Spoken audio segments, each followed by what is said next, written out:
One of the things that's always struck me about reading your work and listening to your talks is the ability or the capacity humans have for self-deceit. You quote people like John Stuart Mill and Waldo Emerson, people who are some of the leading progressives of the time with moral integrity. And you quote them in Emerson's case, advocating invading Mexico, and in Mill's case, imperialism by the British in India. I wanted to know, it's natural that we look to people to emulate and to look as people with moral integrity. Do you remember when you first started reading these philosophers and uncovering some of their less altruistic sides?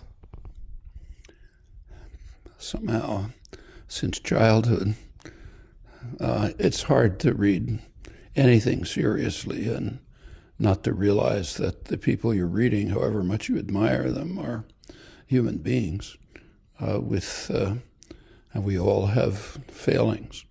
And the failings often derive from just general assumptions of the time that people can't extricate themselves from.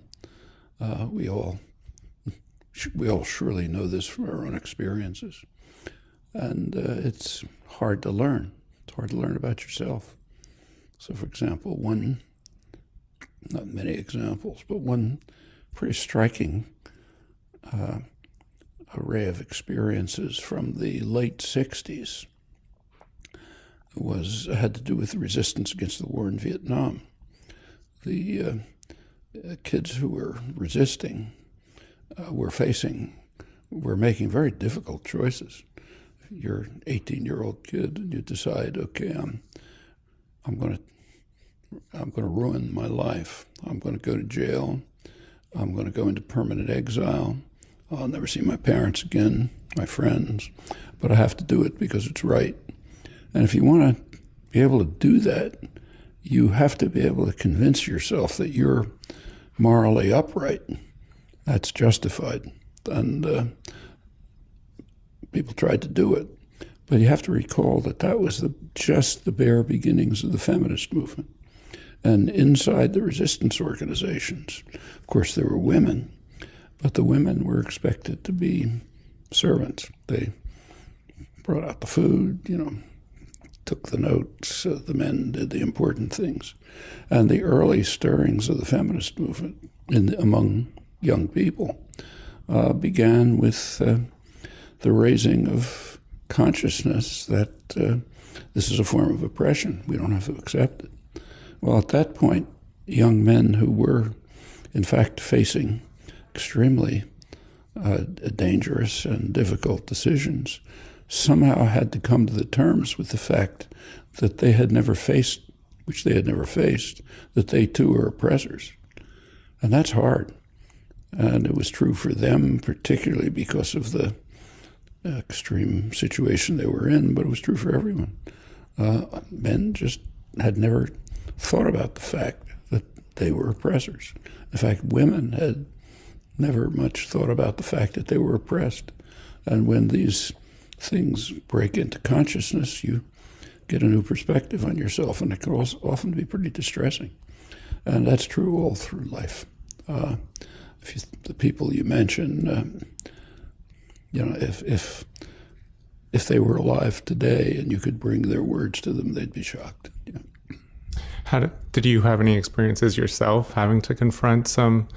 You say how hard it is to look at ourselves honestly in the mirror. Were there any experiences you yourself faced in confronting your actions and I guess your thoughts? Well, that was one. Everyone went through that. I was involved with the resistance. Of course, I was old. I was technically a draft resistor, but too old to be drafted. But I was very much involved with all of this. We all had to face it. We faced it in the resistance support groups. We were taking chances. I came pretty close to a long jail sentence. It was possible for all of us. So there were chances. But we realized at this point that the resistance support group were almost entirely men, and the lead positions were almost entirely men. It didn't have to be, but they were. And we all had to come to terms with this. But there are many other cases. I mean, I recall, I'll tell you another experience which stuck in my mind. Back in the early 60s, I went to a civil rights demonstration down in the South, Jackson, Mississippi. It was pretty brutal. State police beating people bloody, driving up to the federal building, you know. Very moving experiences in the evening in black churches where people were trying to regain their courage and companionship. Altogether an extremely moving experience. A couple of weeks later, I was teaching summer school in Indiana, it was, and I was walking across, nice campus, summer, everybody cheerful. I was walking across campus and ran into a kid who I'd met down in the demonstration. And we talked a little, and we just walked across the campus together and quietly. And all of a sudden he turned to me and he said, talking to the others, pointing at other students around, he said, "How can they be so interested in phonemes?" Meaning, how can they be working so hard on narrow technical questions when this is going on right before their eyes? And and it's true. How can you be? But we do it all the time, and we have to face it all the time if we're honest. Right this minute, and it's a hard realization, and it keeps coming back. So did that have an effect on you? Like, was this before you had dedicated yourself consciously to becoming an activist? Well, first of all, that goes back to childhood. I was an activist long before I got to college. There was, there was different things in the 1930s and 1940s. During the 50s, I kind of dropped out for a while. I was at college. I was married, had kids, family, got a job, which I never expected to get. And it was a pretty passive period. Nothing much was going on. Things should have been going on. There were a lot of awful things happening, but nobody much was paying attention to them. I mean, even South Vietnam. I mean, the time to get involved in active protest against the war in Vietnam would have been maybe early 50s, not early 60s. That was much too late. By then, maybe 80,000 people had been killed, all kind of atrocities and so on. But in the early 60s, I came back into it again, mostly with the anti-war movement, partly civil rights, later other things. So it was revival, not beginning. And when I got back into it, I did think about it. I mean, I knew enough from experience to know this is not the kind of thing you can put one foot in and then walk away. If you get involved, it's going to get deeper and more compelling. It'll draw you away. And a lot of things in my life then, which I liked my work. I liked teaching here. I had a family, little kids. Everything looked nice. But I said, well, you have to make a choice, because once you get into this, it's going to drag you farther and farther, which is true. It does. One of the things that personally is an example of that is, I can watch talks or watch documentaries and think about things like global warming and all these big issues confronting our times, and then sort of bracket it to one side of my mind and then continue moving on, because it's I think that's what stops a lot of us from getting involved, because the implications would be that we would have to drop everything if these things really were as dire as partly. But of course, even the most dedicated people have to do that. I'll tell you another anecdote which reminds. This is from India. I was in India. I don't know if you've been there, but it's just a dramatic experience. There's a lot of wealth, a lot of vitality, a lot of excitement, and miserable poverty, which you just can't miss. It's all around you. One time, a couple of years ago, I happened to be there, and I was driving in New Delhi to a demonstration where I was going to give a talk, and another person was in the car with me, a woman who was also going to give a talk there.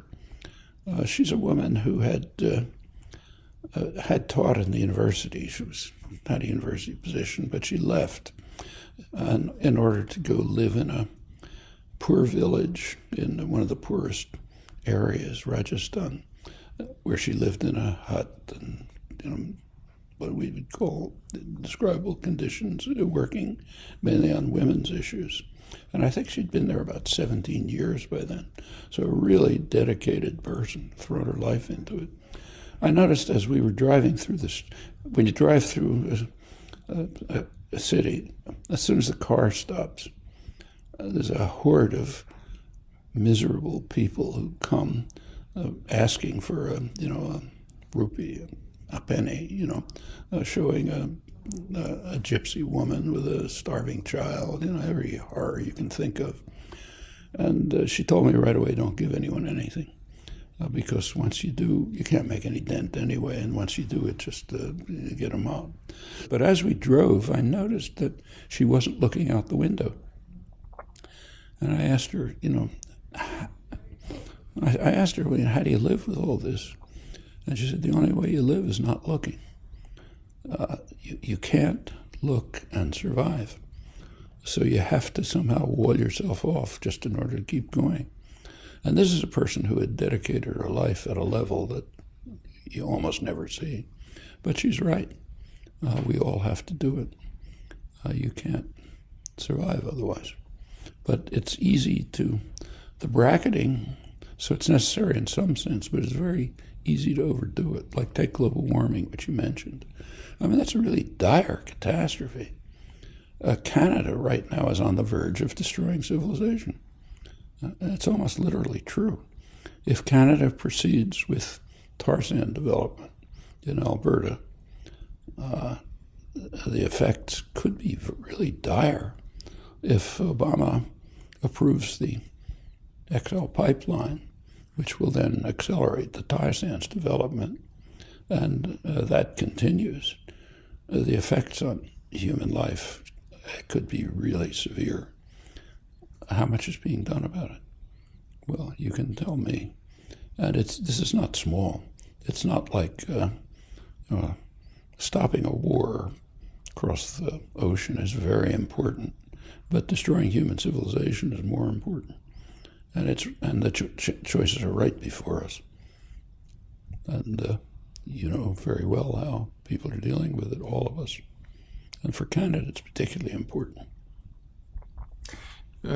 One thing you point out is that after talks dealing with activists in developed nations like Canada and the US, you often get the question, well, what can I do? Whereas when you go to developing nations like Colombia, or you talk to the Kurds in Turkey, they don't ask you what to do, they tell you what they're doing. I just came back from Turkey, and it's the same thing.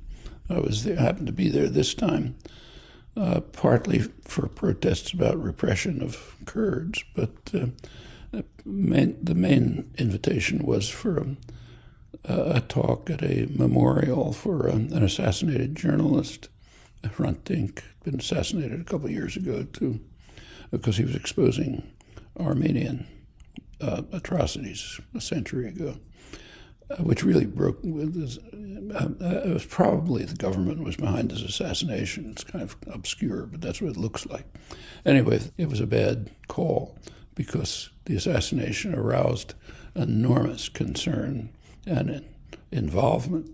And so, for example, at this memorial, there was also a huge demonstration of people going through Istanbul, big demonstration at the site of the assassination.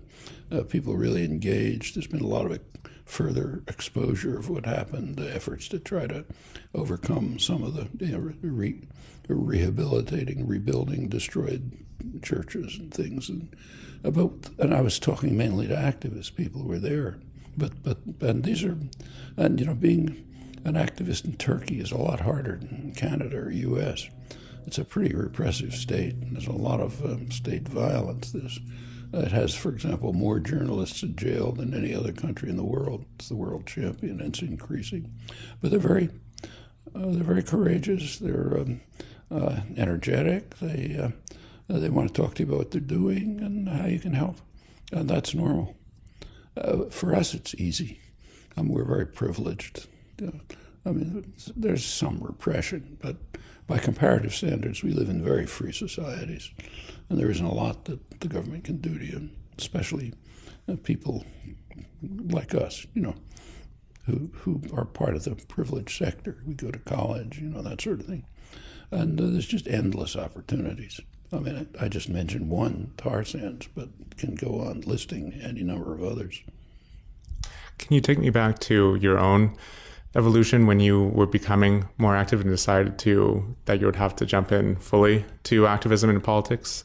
I guess how conscious was the decision, and what stopped you from doing it earlier? I mean, were you worried about being a rabble rouser when you were a professor and giving up the comforts that came along with your life as a linguistics professor? It was very conscious. I hadn't thought about it seriously.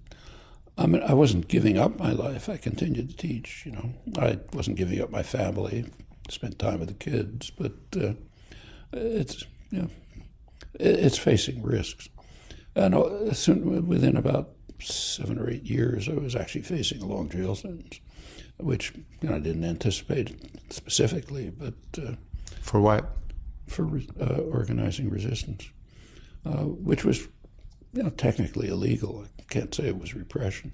Was this the not paying taxes? Not paying taxes, I started earlier, in the year around 1965, I guess.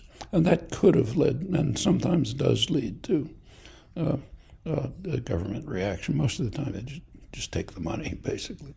But the support for draft resistance was more serious. That meant openly defying laws regarded as crucial. And I wasn't by any means the only one to do it, but I was, remember, I don't know if you recall the Spock trial. No. Well, one of the big trials was I was an unindicted co-conspirator and was named as the person who would be indicted in the next trial. Mostly the trials were kind of a joke. They didn't know what they were doing. But it was serious enough so that we had 3 kids by then. My wife went back to school after about a 16-year gap because we figured she'd probably have to take care of the kids. And but it's not like facing repression in a country like Turkey. We shouldn't exaggerate. It's like you go to jail, you're not going to be tortured, for example. And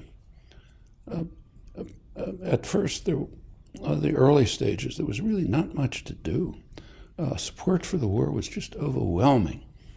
I mean, the first talks I gave were literally in people's living rooms or in a church with 4 people or something.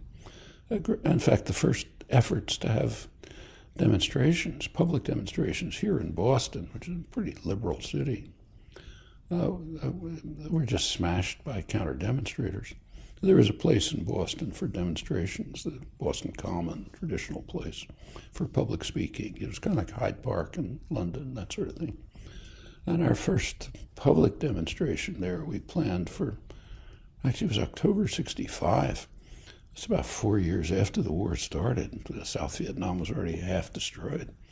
But it was broken up violently with the strong support of the liberal press, supporting the smashing up of the demonstration.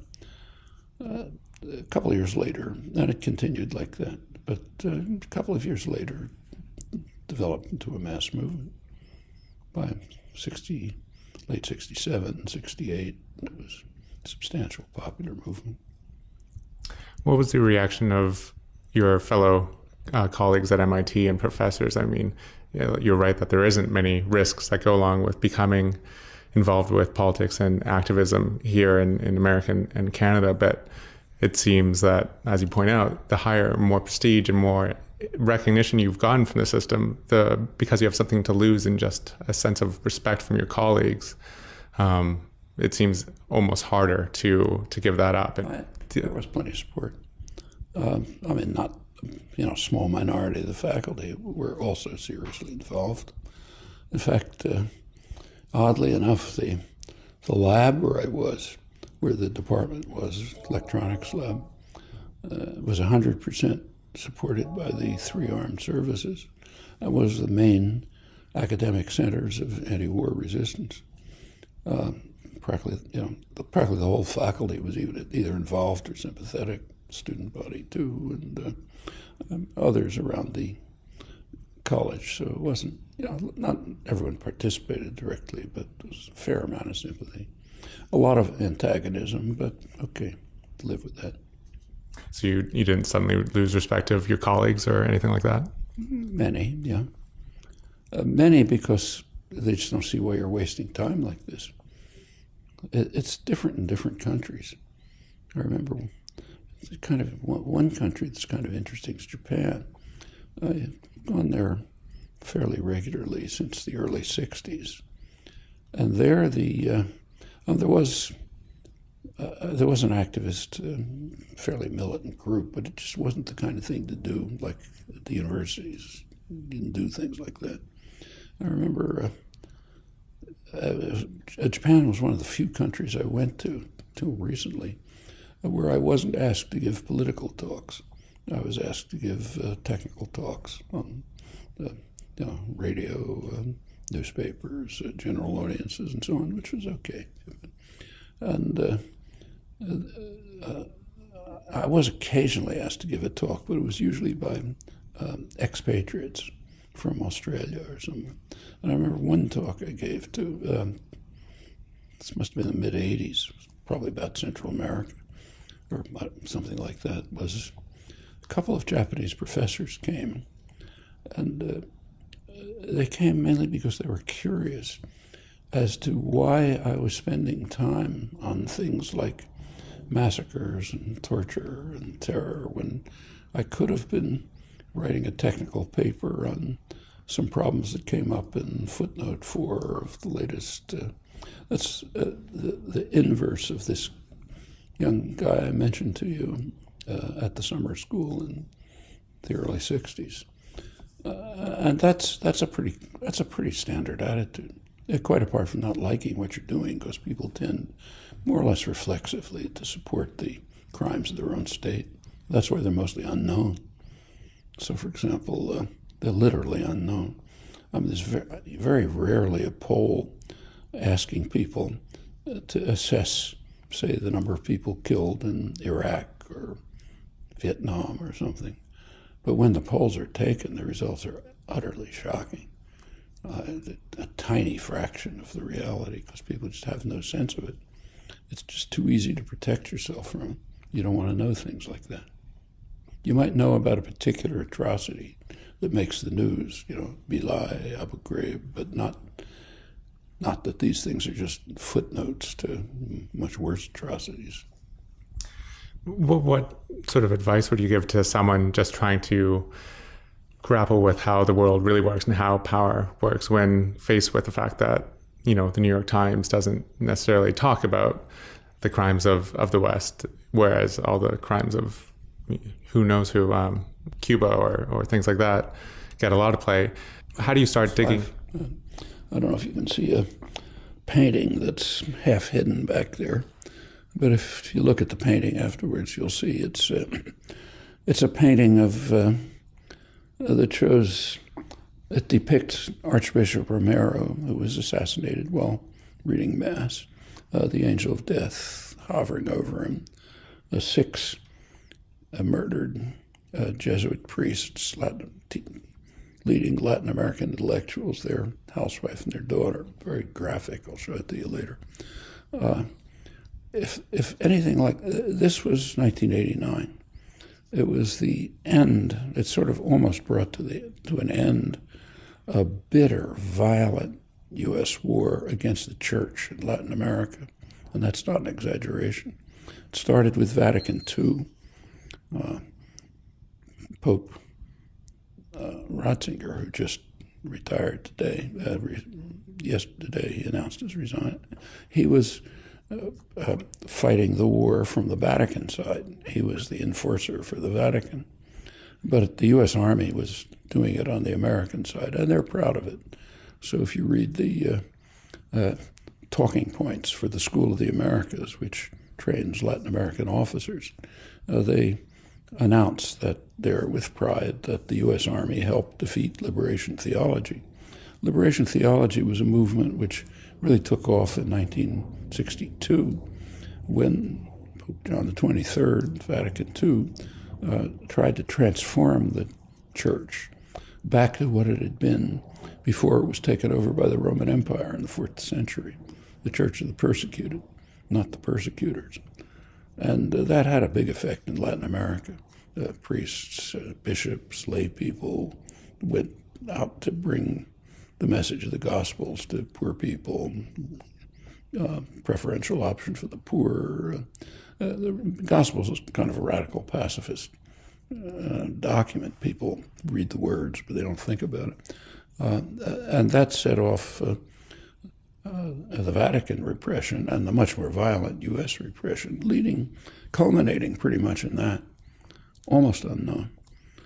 If anything remotely like that had been going on, say, in Eastern Europe, then not only would everyone know about it, we could have had nuclear war. But when it's going on under our eyes and we're doing it, you don't see it. I presume it's barely known in Canada. But on the anniversaries of, say, the assassination of the Archbishop or the Jesuit intellectuals, there'll be a commemoration in Boston, but usually in a church in a poor neighborhood, not in Harvard Square, you know. So how do we, besides just, I mean, when there's so little information out there about the crimes we do? Plenty of information. We can get the information. But it's alternative, I guess.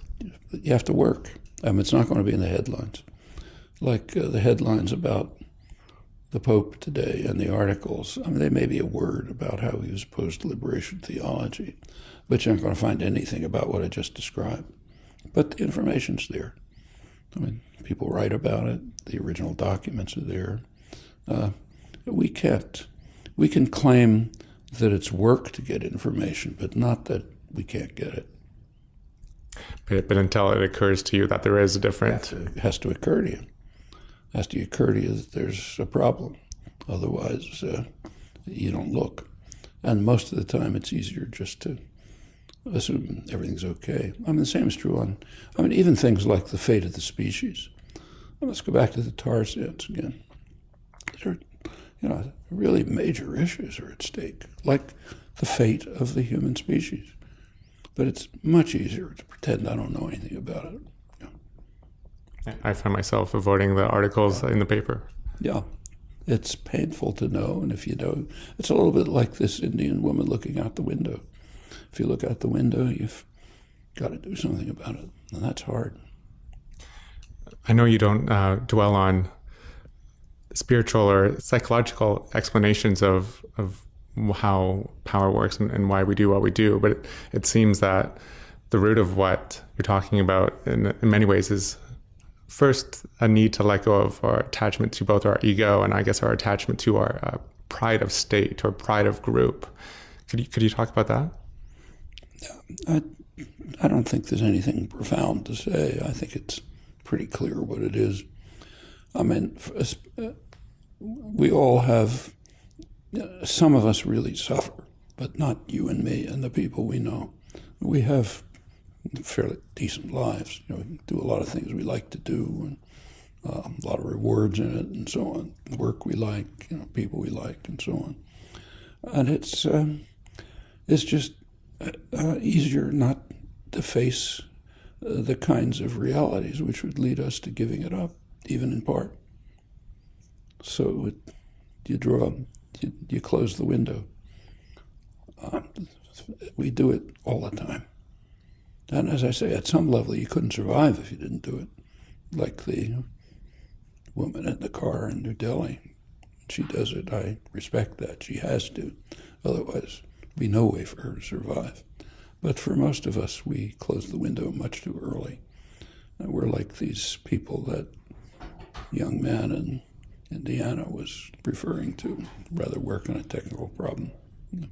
One thing that you always talk about or point out when people ask certain questions about ask your advice on how to do this or how to best achieve change, is that there's no magical answer. There's no easy solution. People want the quick fix, but what it really takes is years of boring work and dedication to organizing and protest and education and things like that, things that aren't necessarily sexy or exciting. They're not, they can be exciting, but the point is they're not going to give instant gratification.